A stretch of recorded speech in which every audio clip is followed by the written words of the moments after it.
So you might think that gutters are only needed for your home, but I see a lot of detached garages that don't have gutters as well.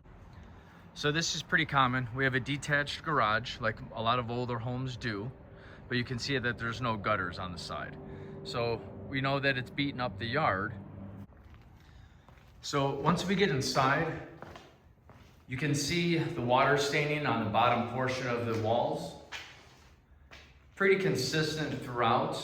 Some of the spots they actually replace some of the plywood. So what happens when that water splashes down? It's going to get onto the wood underneath the siding, and that could wick itself up. So you can see this moisture actually went from the ground and kind of worked itself up. In a home, your moisture in your basement can actually work itself up to the first, even second floor. That's why it's real important to make sure you have downspouts draining everything away from the foundation. Now let's ignore the water staining on the walls for a second. Take a look at the floor. You can see the floor's got some pretty decent cracks. So the rainwater, when it comes down off the roof, it splashes by that foundation. That water's actually going under the foundation. It's gonna loosen up that substrate, that rock that they put there before they pour the concrete, and it's gonna make parts of the concrete start to sink. Now, if you were here with me, you could smell the mustiness, the dampness in the garage.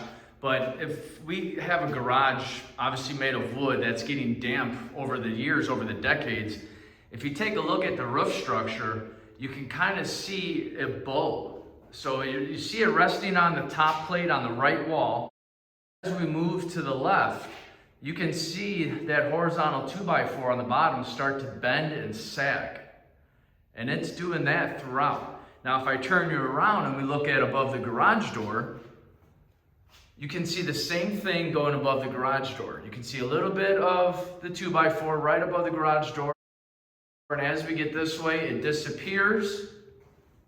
And when we come back to the other side, it pops back up. So dampness to wood over time is going to weaken that wood. Not to mention, if you look up, this could be from a roof leak, but it also looks like we have some water staining and mold on the garage ceiling. Now, if we take a look at this roof line, you can see the sag that it has in it, especially in this back corner here.